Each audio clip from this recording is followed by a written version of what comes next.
Hey everyone, this is Karen from Blue Rooster Farm, and today we're in the kitchen really quickly because I need to use up some of these cherries that we've been picking off of our trees.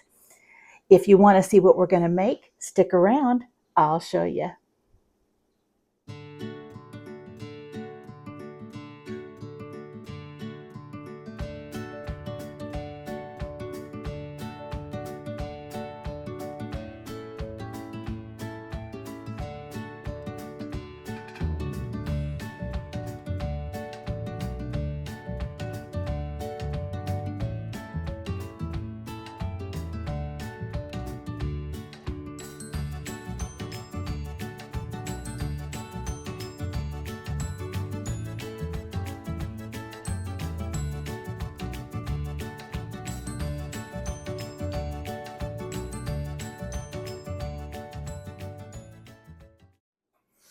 Thanks for sticking around.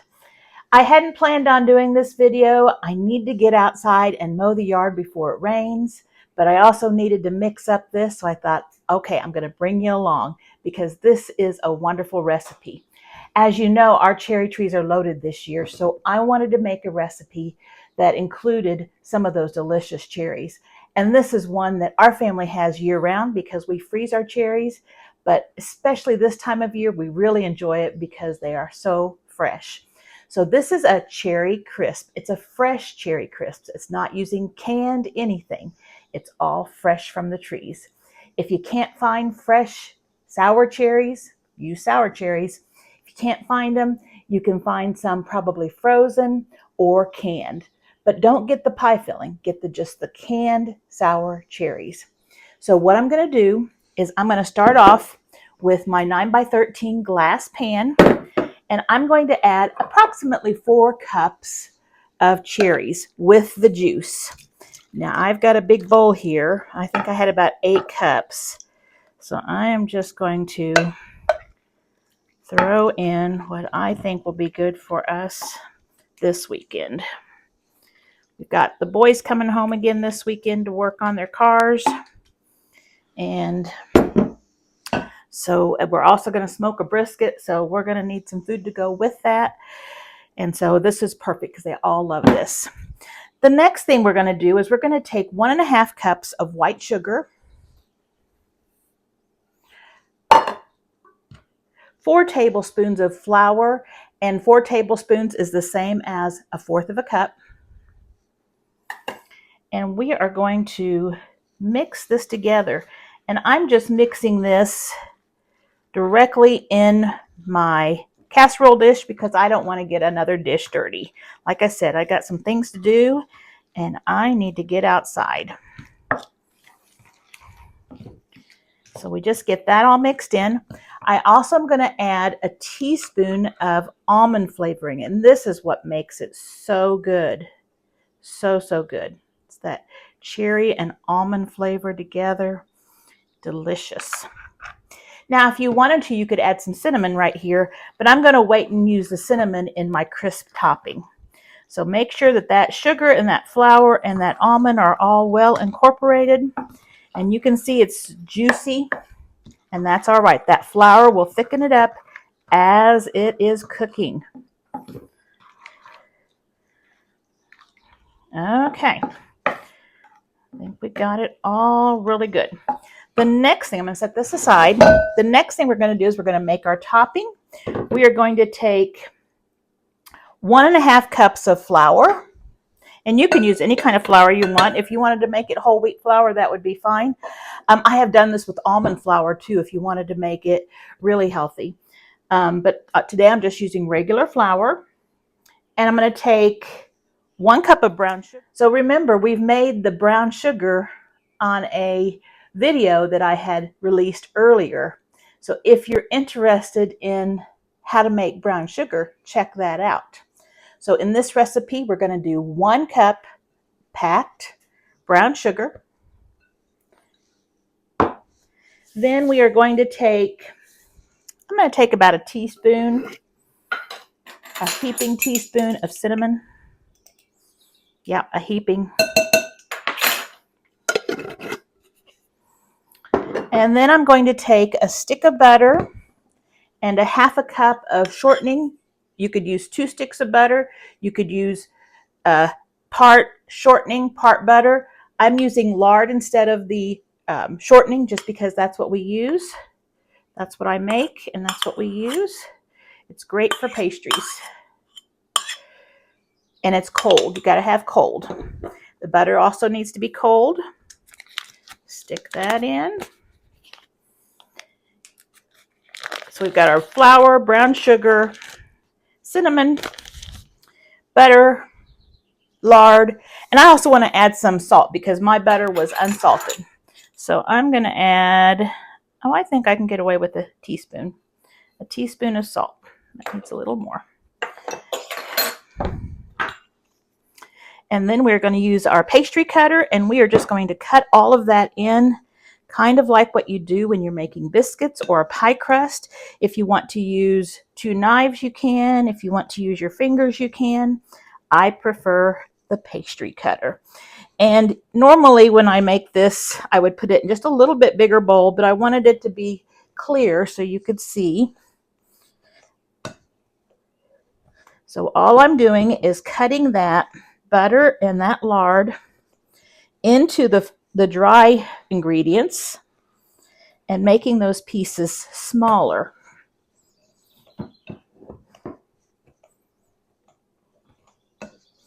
And then once they're at a good size, that's not too big, it starts going a lot easier.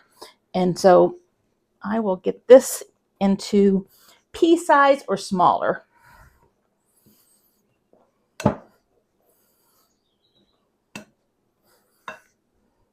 Every once in a while you have to clean your pastry cutter to make sure all those pieces are off the side so you can cut them up.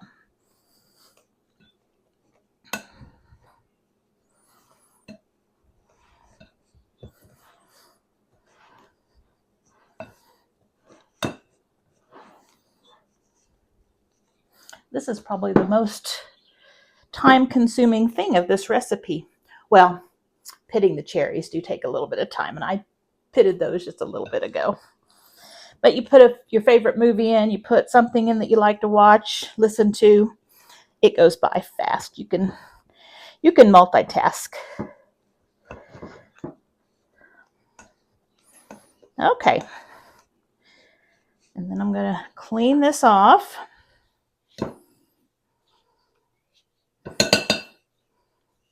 And I'm just going to take my hand in there and make sure all the stuff on the bottom is incorporated. And it looks good.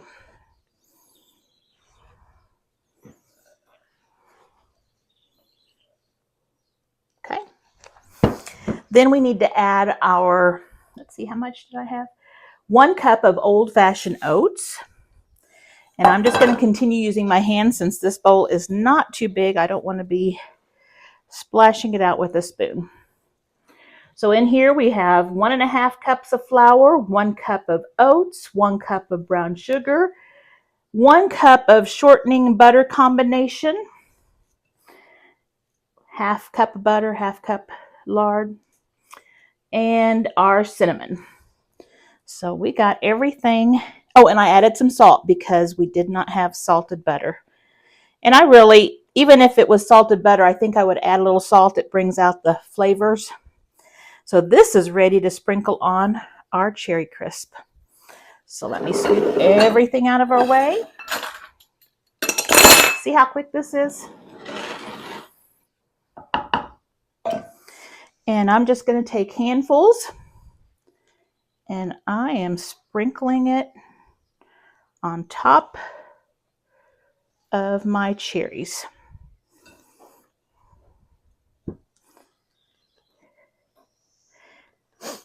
And you know, this says 4 cups. This recipe calls for 4 cups of cherries, but I think with the amount of topping, I would go with a little more.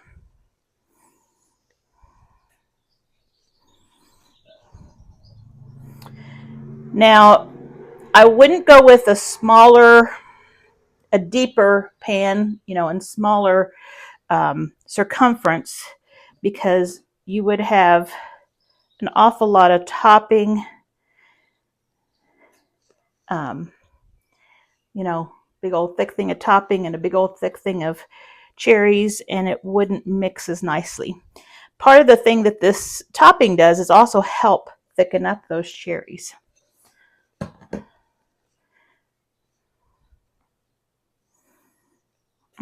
That looks good. If you wanted to sprinkle a little more cinnamon on the top here, you could. I've even taken slivered almonds and sprinkled them on here. That would be fine. But this is the way we're going to stick it in the oven. It's going to go into a 375-degree oven, and it is going to cook. Now, this recipe says 45 to 50 minutes.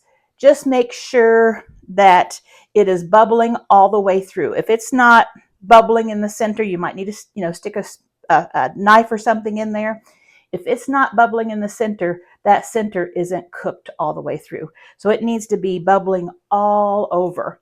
Now, if your pan is really full, I would suggest putting a cookie sheet under this because it can bubble up and it can get really stinky in your oven. So 375, 45 to 50 minutes. We'll check it, see if it's done.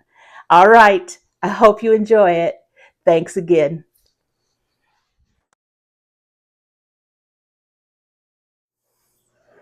Hey guys, I'm just bringing you back for just a minute. I'm going to show you what I'm going to do with these leftover cherries. I had about 2 cups left. When you pit cherries, they start browning pretty quickly, and I don't want them to go bad.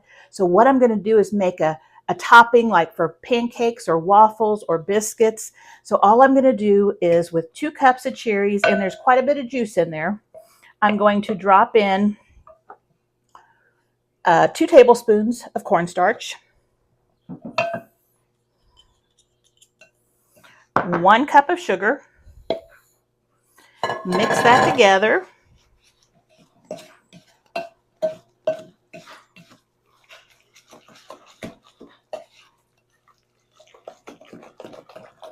And you're going to get kind of a slurry.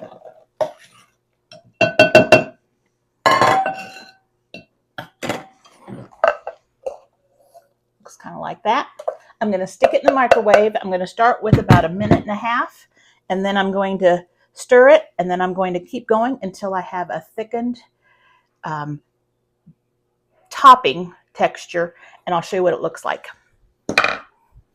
All right. Look at this. Does this look delicious or what? This is a wonderful topping for pancakes, waffles, biscuits, angel food cake, white cake, ice cream. In just a few minutes, I was able to take those cherries, adding just 2 ingredients, came up with this. Now I want to top it off with one more thing because I love almond flavoring with my cherries. You don't have to add this, but I guarantee if you do, you'll like it. Teaspoon of almond.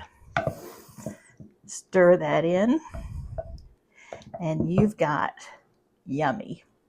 Now, a couple things I want to tell you. Make sure you do it in a big bowl because it will bubble.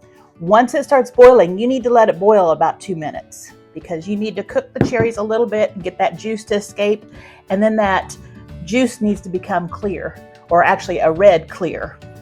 And when that's done, you've got yourself a wonderful topping. I'll just put this in a jar, stick it in my refrigerator, and it should last there for a couple of weeks. There's lots of sugar in there, so it's like a jelly. But I hope you were able to use this recipe. Thanks for sticking around, and clothes are dry. I've got to get out and mow.